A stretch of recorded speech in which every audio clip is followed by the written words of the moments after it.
there are so many reasons why I got into teaching. One of the best things is the light bulb moment.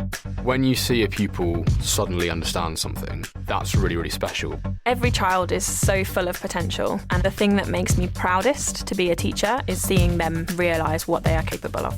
I don't think any other job can give you the same satisfaction. That's why I chose to teach. You could get £26,000 tax-free to train. Search, apply to teach. Selected subjects only, subject to eligibility. Ladies and gentlemen. Ladies and gentlemen. Podcasting since 2005. You're listening to Gamertag Radio. With your host, podcaster Hall of Famer Danny Pena, the always opinionated Paris Lilly, and from outside of the norm, Peter Toledo. This is Gamertag Radio. Here we go.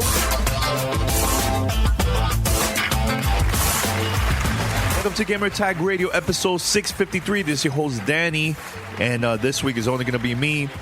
And shout out to P and Paris, that is also probably relaxing right now and stuff. So, but here's a couple of things before we start with the show. Of course, we're going to be reviewing Mario Kart 8 Deluxe that's coming out for the Nintendo Switch. Shout out to Nintendo of America for sending us a review code. And also, Mr. Shifty, Mandy is going to be joining me on this episode to talk about this game that is out for Steam and also for the Nintendo Switch. Head over to gamertagradio.com or play.it/gamertag. Listen to our past episodes. You could also find us on iTunes, Spotify, Stitcher, TuneIn Radio, and other podcast directories. Send us your feedback or questions. Give us a call at 786-273-7GTR. Email us at fanmail@gamertagradio.com or leave a message on speakpipe.com/gamertagradio. All right, so a couple of announcements. The Messengers, a podcast documentary, is coming out very soon on iTunes. And we have been doing some screenings. I've already had one in Orlando, full house, standing ovation right after the movie. That was awesome. And also we had a screening in Tampa, which there was a lot of people. But this time we have two new locations now where we've been working on this for a while now. The first one is in the city of Miami. Yes, we're finally going to have a screening in Miami in this historic theater called Manuel Artime Theater. That's in 900 Southwest 1st Street, Miami, Florida, 33130. For more information, go to manuelartimetheater.com. And we're going to be showing the screening there, the movie, everything. It's totally free. Anybody could join the screening. All right, I would like to thank the following people here that have been helping us. Lee Luna, shout out to Lee for helping us as my cousin. He's been in the behind the scenes helping us out with the theater. And also Latinos United in Action and also the city of Miami. Thank you so much for helping us out to get this theater, and I can't wait to present this documentary, along with the filmmakers Chris Commissos and also Neil Gularte. We're going to be there together and also doing a Q&A with everybody. It's going to be a lot of people from the gaming community there and also the podcast community and, just friends and family from the city here of Miami. They're going to be planning to attend. Also, we're planning to have a screening. This is a private screening, though, in New York City. Thanks to Adranama and also CBS Radio for helping us out. That's going to take place May 12th at 7:30. And also, it's already completely full. We already have, a list. And wow, we haven't even announced it, and it's already packed, and it's already full. So that's insane. But we did invite it, a couple of the GTR community, friends and family, of course, from New York City. And they are also going to be attending to watch this documentary. But I know there's a lot of people out there that are like, wait a minute, so hold on, how can I watch this movie? There's a chance for you to watch this movie, and also you could do your own screening at home, and it's simple. Just do this. Just go to supportthemessengers.com. That's supportthemessengers.com. Pick which one you want. You can get one DVD, a couple DVDs, and so on. And this will help you get copies of the movie before it comes out to iTunes. Because our goal is this, guys. The goal is this. We want this movie to go top of the charts on iTunes because we want to support the indie podcast. It's not only GTR, but just the independent community out there that also been creating great content throughout these years. We want to support the indie podcasters out there. So this is the main reason why we're trying our best to get the word out about this movie. So whatever you guys could do, go to supportthemessengers.com and pick your package, the one that you like the most, and have your own screening over there in your local area. So that's going to be really, really cool. All right, so I think enough of this promotion stuff. Man, I think it's time to continue with our show. Back on the scene. This is Gamertag Radio. Voicemail at 786-2737-GTR.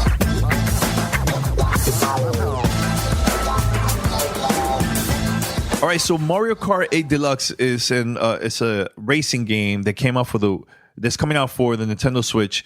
For those that don't know, originally this game came out for the Wii U, and it was a huge success. It basically helped the Wii U get some sales, man. The sales went up because ever since the game came out. So what happened? There's still a lot of people out there that never had a chance to play this game at all for the Wii U. So Nintendo decided to release this port, but now with new features, a lot better, like visually looks faster and everything. And of course they have a lot of new things added, like characters, some bugs, issues that happened during the Wii U. They fixed it and they added all this into one game. So the game is going to come out April 28th of this year. So there is a couple characters there that, for those that don't know, but before I talk about the characters, do you remember Mario Kart Double Dash? This game came out years ago where you could carry two items. The original Mario Kart 8, you only could have only one item. So this one, at the same time, you could have two item box. During your race, you could attack the people that you're racing and so on. So that's pretty cool, nice, and I think that was pretty awesome. So a new thing too that they added this game is smart steering and auto accelerate. So like for those are like beginners that have never played this game, this is just an easier way for you to drive and get used to the game and so on. But you could turn that off. You could turn it on and off whenever you want and stuff. And here's the crazy thing: you could also race the 200cc engine class in this game, and it's been added to, like, if you want to do that, like time trials and everything. And let me tell you, it is extremely fast. Like, I've been playing that a lot, single player mode, because I want to get used to it. I want to see how far I could get in the game, how many cups I could finish and everything. But let me tell you, it's very, very challenging. One of the things that I do like about this game is that loading time. Oh my God, it's so much faster than the original game, which is awesome. And this especially when you're on the go or you're playing a TV mode, you can't tell the differences. It's a lot smooth. There's no slow time. So here's the thing. The problem I've been noticing about the Nintendo Switch, some games at the beginning, like with Zelda, now they fixed it. But in the beginning, when you play on the go, it's a lot faster. When you're playing the TV mode, sometimes it get a little bit slower, but I know there have been a couple updates that came out, and now they fixed that issue. But there's a couple of indie games that if you play, again, on the go or in TV mode, sometimes you will notice like some slow time. Now, I didn't notice that at all with Mario Kart 8. I tried out many times on the go and also on TV mode with my fiance. We play a couple of times, and also with my nephews and my brother, which I'm gonna play the audio later on in this episode. We played it and there was no difference. It was the same game. Smooth, a lot of fun. Now, I also played this game a lot when, like online during the Wii U version. And the one thing that really bothered me was, okay, I picked the character, picked my car and everything. But after the game, I'm like, man, I want to go back and change my character or change my car, my cart. So what happened? I'm stuck with that character, right? Not in this version. This version now, you have the option to press X during the lobby and change your character and change your cards, which is awesome. Thank God they added that, because the most frustrating thing is, you're on a roll, and then you got to get out of the lobby, completely get off and start from the beginning and then go back to the lobby. Not anymore. So thank you, Nintendo, for doing that. I think that's pretty cool. Now, this game also has all the DLC content from Mario 8, the original game. And here's another thing too. Remember that the Benz sponsored Nintendo during the first game, the original game. Well, that cart is also there available in this game, which you could download and everything. So that's pretty cool. Now, one of the things a lot of people love is also battle mode. Now, instead of having 3 balloons, it's 5 balloons.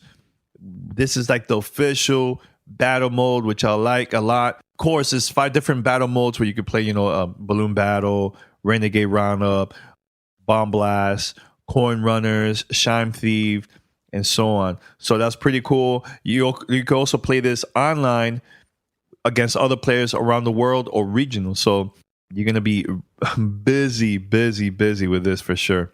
So now there are 5 new battle stages in this game too. So yeah, let me tell you, this is a lot of content here. We're going to be playing this for a very, very long time. And I think that this game is going to help the Nintendo Switch go up even more with sales. It helped a lot with this Zelda game that just came out. But imagine now with Mario Kart. Oh my God, so many people are going to buy this for sure.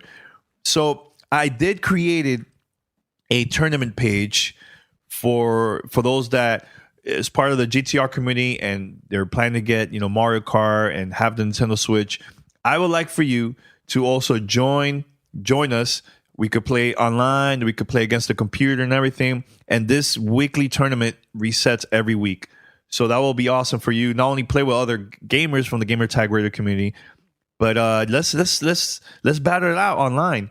Now, here is the code where you could when you go to the online section, go to the tournaments and search for a tournament. This is the code, Gamer Tag Radio, okay? 4500-6907-7547. I'm going to repeat that one more time. 4500-6907-7547. But let me tell you, if you have the Nintendo Switch and you already only have Zelda, or you don't have Zelda, you only have like independent games and stuff, this is the game to pick up. You could play with your friends and family. I love this game so much. I love the original from the Wii U, and this one is even better. So go for it. Go buy this, and we'll be right back after this. Welcome to Play It, a new podcast network featuring radio and TV personalities talking business, sports, tech, entertainment, and more. Play it at play.it. Take it out. You're listening to Gamertag Radio. All right, so right now we're going to be reviewing Mr. Shifty for the Nintendo Switch, also PlayStation 4, Xbox One, and Steam. And joining me this week for this review, once again, Mandy. Hi. Yes, another game, another review. Another game, another review. For those that don't know, this game was developed by Team Shifty and also published by Tiny Build Games. So for more information, just go online and search for them and everything. So we received this game a couple of days ago, Mr. Shift. Your thoughts, Mandy? Because this game reminds me a lot of Hotline Miami. Yes. That type of style. It's like right? Hotline Miami meets Nightcrawler. Yeah. You can say that. You can say that. Is kind of how it feels. And for full disclosure, I played on Steam, so I was on PC. And I was playing the Switch. Played on Switch, right? Yeah, played on Switch. Okay. Playing on Switch. I liked it. Full disclosure, it's I believe 18 levels. Played it, for me, I completed it about just over 4.5 hours. And I was really entertained. Like, I had so much fun playing it that I played like the bulk of that time, like the first 3.5 hours was in one night, where I was like, well, I'll just play for a little bit and see how I feel. And then it's like, then I kept playing, and I kept laughing and like being entertained and having fun and watching this hilarity kind of explode. And the whole time going, this is excessively entertaining. Like, I had a massive amount of fun. I had a lot of fun too, and I know a lot of people are wondering, like, wait, what type of game is this? This is a beat 'em up type game. top down, right? From like the top view. It's exactly similar to like Hotline Miami. And you go through like different rooms. You're like in this building and go to like different floors and stuff. And there's a lot of enemies. And the thing is, the farther you go in the game, you're going to find like harder enemies and with weapons and all this stuff. So, but one thing I have to mention, I really love this game for Nintendo Switch, but there's some like some slowdown in the game. I don't know if it's like that for your version, but it gets really slow on my side from the Nintendo Switch. Maybe it's because of the Switch. I don't think I noticed anything, but I feel like it was one of those where it was like the memories of the things that happened, like those really hilarious instances and things were make it so that I'm like, do I remember something? But if it did happen, it didn't stick out enough to be like significant. Yeah, I mean, people have been complaining to the developers, and I believe they apologize about they apologize to like Nintendo Switch owners about this, and I think they are probably working on like an update for this to fix it. But yeah, I noticed some slowdown, and I noticed when there was like a lot of enemies and a lot of things going on, like explosion and all that stuff. Yeah, in the game. sometimes there'd be a little bit of lag or something. It's like a little bit of lag, but overall, I still kept on playing the game. After a while, I'm like, oh, whatever, and I got really far. So I believe I'm in stage 17. Okay, you're close to the end then. So I'm close to the end. Okay, it gets harder as you play, and for people that are like, what is this? Like, besides us telling you what we think it's like, you play Mr. Shifty, who's a bit of a shifty character, and all of this happens in one kind of location, sort of. And so each stage is really entertaining. You know, there's some fun things. There's ninjas and there's gold weapons, which if you haven't picked any of those up from the statues, you totally should. There's highly entertaining things that happen. This game also, I have to say this game, in terms of game in real life, like, no question, best elevator music I've ever heard. Really? Like, I am so entertained every time I step into the elevator. Like, yeah, rocking out to the elevator music. I mean, the soundtrack overall is pretty tight. Even when you're like in the different floors, the music is really tight. I like it a lot. I like how they use the music to kind of denote certain things, like when you're in areas that your powers are dampened. That when you walk through those, like the sound gets dampened, like you're listening to it through like a tunnel or underwater or something. So their use of audio elements within the game is really well done, and the soundtrack is good. Yeah, definitely. I mean, I highly recommend it. I mean, it's only like what, $20 for the Switch, and also for Steam. Those are out, and I believe they're planning to release it also for PlayStation 4 and. Is it out for PlayStation 4? Let me double check. I don't want to like. It's a good question. I'm not sure. I've been playing it on PC, but yeah, I think it's if you like that style of game, go watch a trailer. Or if you played Hotline Miami, I think you'd enjoy it. There's a little frustration on the last level because it was so difficult. How long it took you to finish the last level? An hour. Was it long? It was an hour. So literally like so on Steam, it like gives you a playtime at the end. You'll have to tell me if it does the same for Switch, but once you finish it, but literally it's like once you've completed the entire game and the credits are rolling, it's like, here's how long it took you to complete the game. So mine was like 4 hours and 34 minutes. And my time, so 4 hours and 34 minutes for 18 stages or levels, whatever you want to call it. The last level took me 54 minutes of that 4 hours and 34 minutes. How many deaths? Oh my God. I think I was at like, that's the other thing. After each stage, it'll tell you how many times you died, plus how long it took you. I want to say that I died like 65 times. It was. Holy crap. Yeah, it was insane. Like that was actually, for all that I really enjoyed the game, there are two specific areas on that last level that were exceedingly frustrating and that caused like, not just the time delay, but the number of deaths that I had. And those were like the only 2 points in the game where it's like, okay, now I'm like in the frustrated where do I really want to keep playing kind of question mark. but it wasn't even the whole levels. It was just those 2 points. But I did. I finished it. At that point, I'm like, I'm already committed. I'm finishing this game. But the cool thing about this game too is that, let's say there's like a bunch of enemies. Like for me, I don't know if you managed to do this too, but when there's like a lot of enemies, I mess around with them because they always are following me when they hear like a sound or something like that. So I shift to like a different area. I go to a room.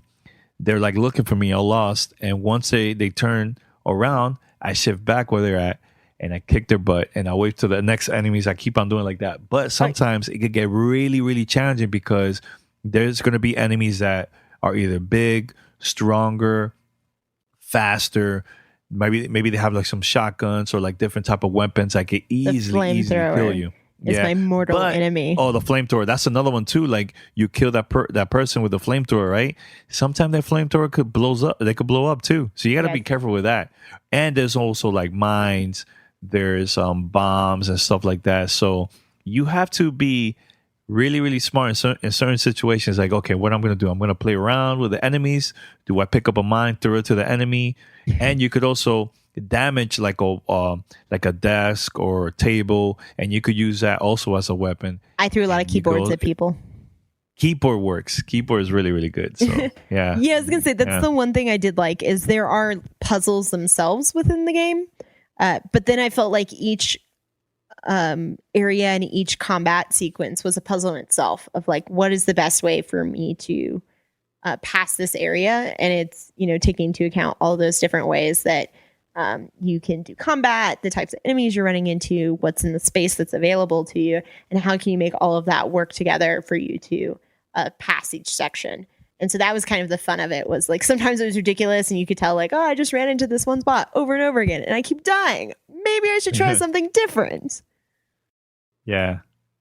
I like it though. So let me ask you, do you use the mouse and keyboard or use the controller to play this game for your version? I want to say I used the controller for this one. You tried the keyboard and mouse? You tried? I did, and it wasn't too bad. I think it really felt like, just what's your preference. I didn't really think that one control is significantly better than the other. It's just what you're most comfortable with. So I think I did like one level with mouse and keyboard, and it was fine, but it was just like in terms of how good my reaction time is and how my mouse is set up, it was a lot easier for me to not fail with a controller. All right. So final thoughts, Mandy. Is it worth it? It is. It's worth it. It's enjoyable. Hopefully you'll have fun. You'll laugh hysterically, at some of the ridiculous things that happen or some of the ways that you just fail miserably. And I think it's totally worth it. And it still has the best elevator music ever. Yeah, in my opinion, from the Nintendo Switch side, it is worth it. Just bear in mind that it's a little bit buggy. It gets a little slow here and there, but overall, I still kept on playing the game, and I had a blast. With the game. So, and I'm still gonna be also playing that and switching to Mario Kart 8 Deluxe, which I've been doing like a lot lately. So stay tuned. And thanks, Mandy, once again. Take it out. You're listening to Gamertag Radio.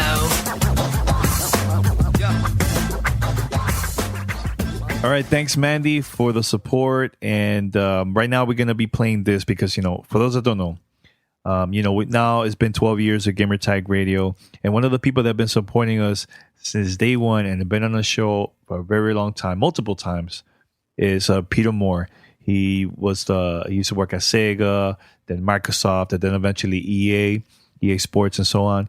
And he left the gaming industry. Now he's doing other things, in the soccer world and everything.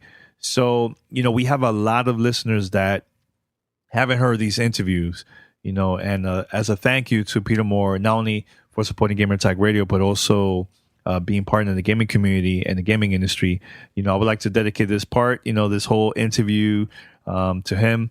He's been a huge supporter of GTR, man. And, it's good that he's doing other things now. And, thanks, Peter, for always keeping in touch and everything and always hitting me up privately and everything, So shout out to you, man.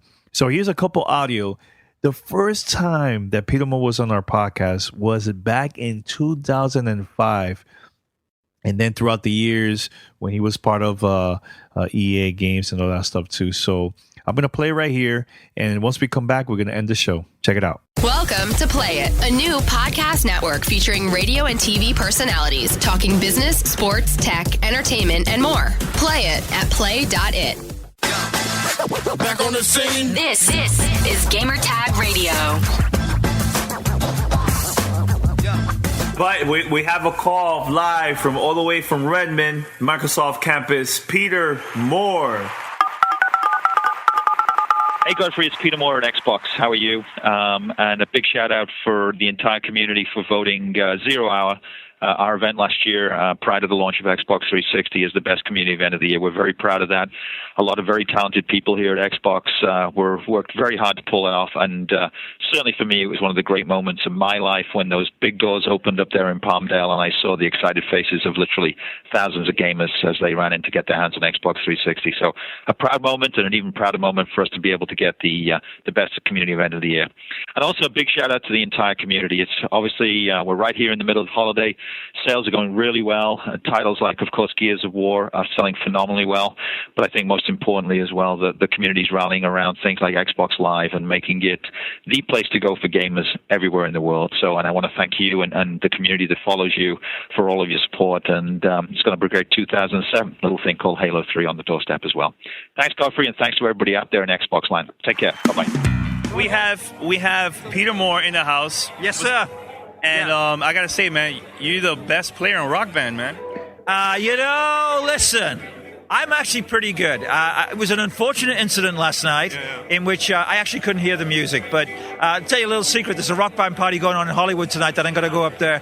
And I'm going to get that guitar around my neck again. I'm going to show everybody that I can play that guitar. Have you tried the drums? The drums actually are more difficult than the guitar. Yeah. That's why the president of the company was playing the drums last night. Alex is very good on the drums. So, no, but it's a fun game.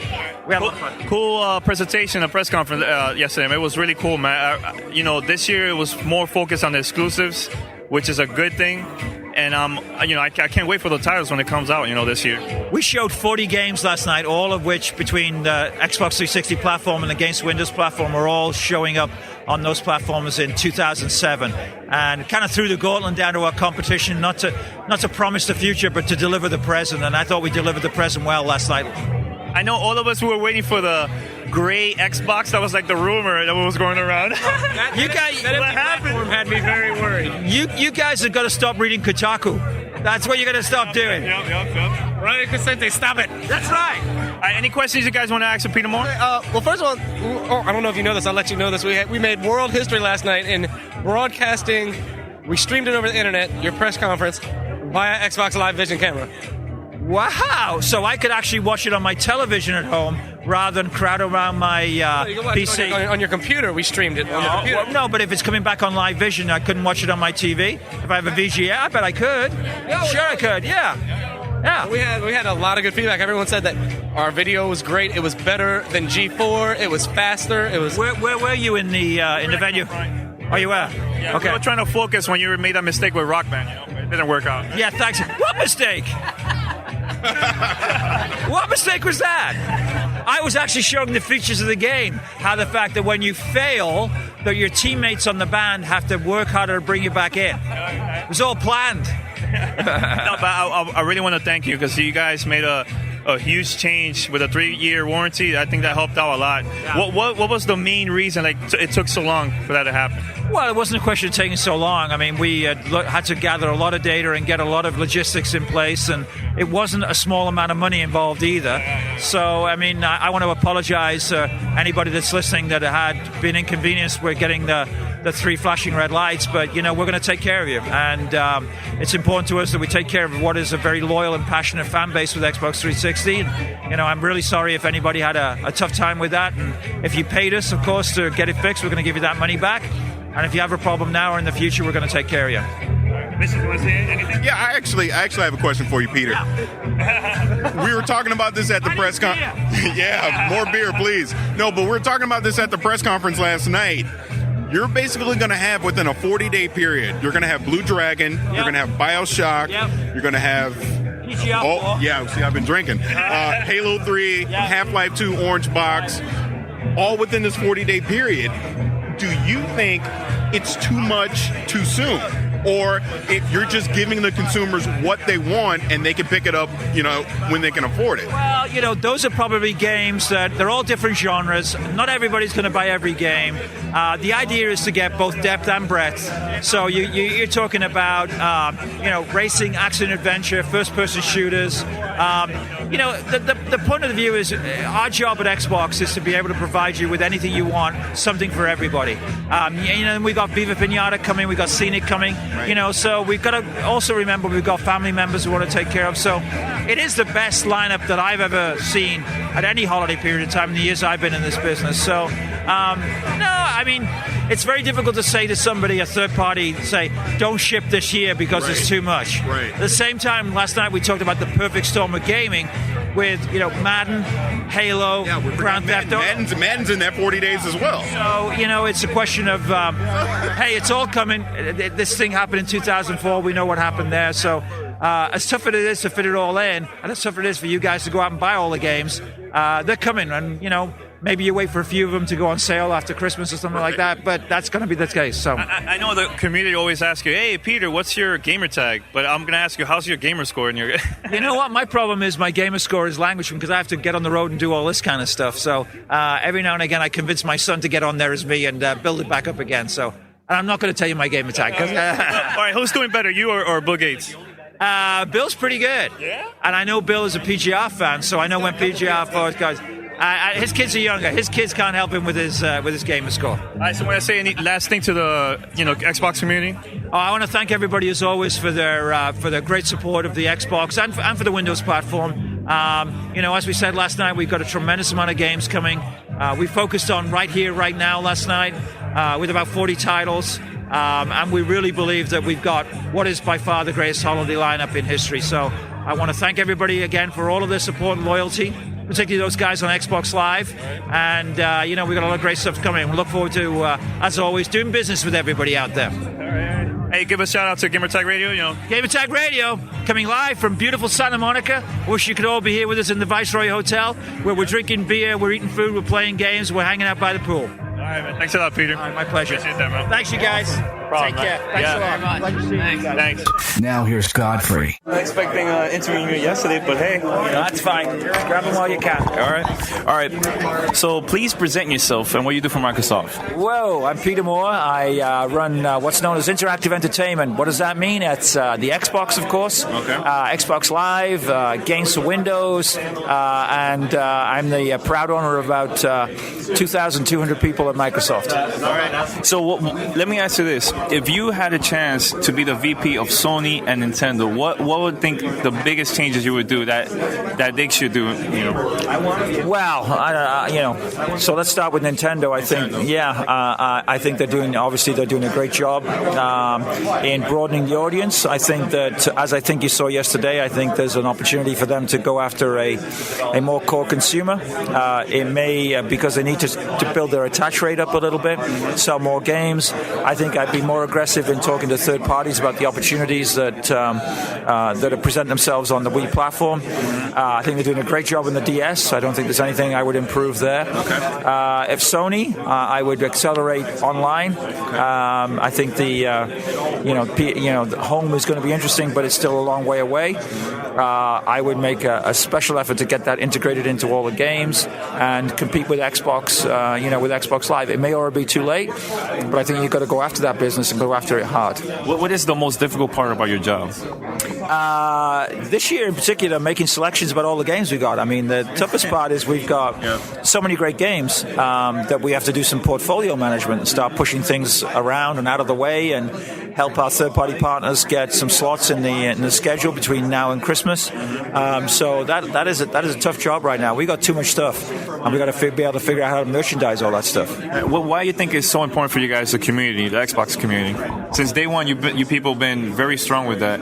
What is that? Like, other companies don't do that at all. They really, like, give the cold side, to the... Yeah, I mean, I think you have to look at Microsoft broadly as a tremendous evangelistic company. I mean, they invented the concept of building a platform, and platform requires thousands of companies and millions of people to be involved. And so evangelism that Microsoft does so well, reaching out to the development community, the extension to what we do to the actual gaming community is a very natural thing for us to do. We believe in it. We've done it for years, whether it's in gaming or whether it was in software development. And boy, you're the guys that make it tick. Your customers, your evangelists, your fans, and it's always a lot of fun dealing with you. So we believe in it. It's what Microsoft does. I think it's a little tougher for the other guys to get their arms around it. Let's talk about Game for Windows, man. I know Cliffy B yesterday announced that Gears of War is going to be in XP and Vista. Why it was not like that, since day one with other titles like Shadowrun and Halo? Yeah, I mean, we certainly for games we develop internally. Epic is an external studio, but they're a great partner, but they're not a Microsoft-owned studio. We did some strategic choices about what we wanted to do. We felt that we need to drive Vista adoption. That's who we are, and that's what we need to do. And having some games that only run on Vista was important. So we made the decision that Halo 2 and Shadowrun would be Vista only. And but at the same time, the guys at Epic said we'd really like Gears of War to be XP as well as Vista. So we value our relationship. We agreed, and there we are. I know there's always online leaks videos and pictures and stuff. To me personally, as a fan, I think that's a good thing because it creates a buzz. But why, on your point of view, why it's not good for Microsoft when that happens? Well, what you have to understand is you have to see our side of it. You have a lot of people that work very long and hard to get things ready for launch. We're very proud of launches. We build integrated plans for PR and for marketing. We work with our partners, our retailers, under the cover of NDAs. We work with third-party publishers, let them know.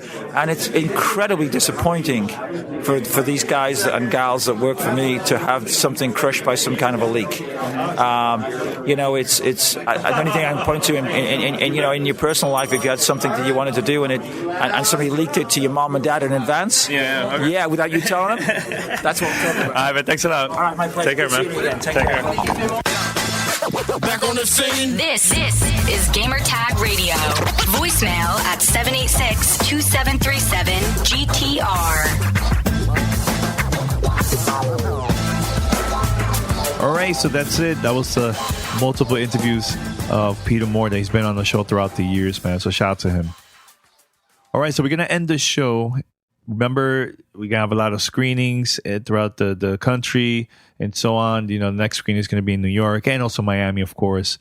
And hopefully Monday, Peter's going to be here. Paris is going to be out of town, so it's only going to be me and Pete recording the episodes and so on.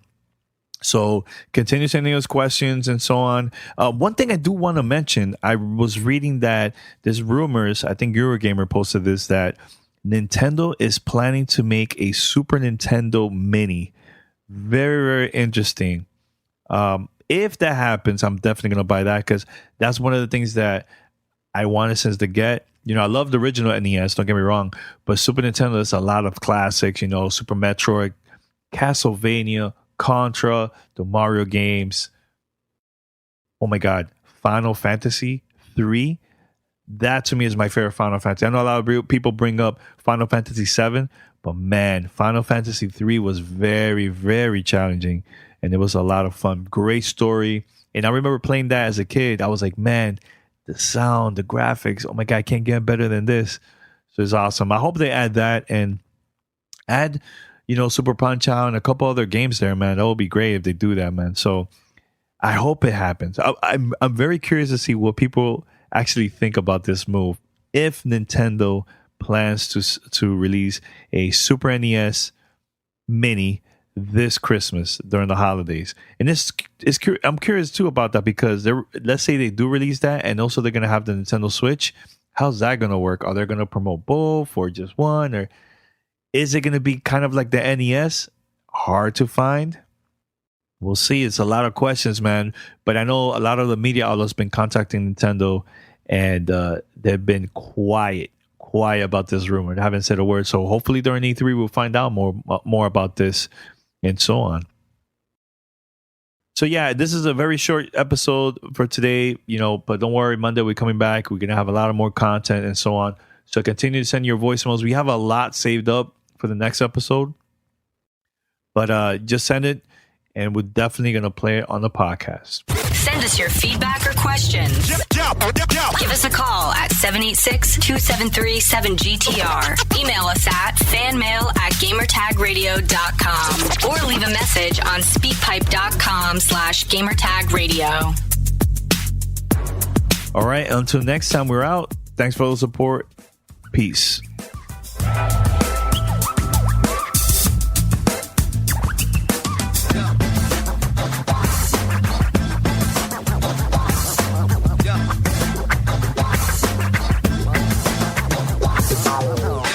Thanks for listening to Gamertag Radio. Be sure to like us on Facebook and follow us on Twitter.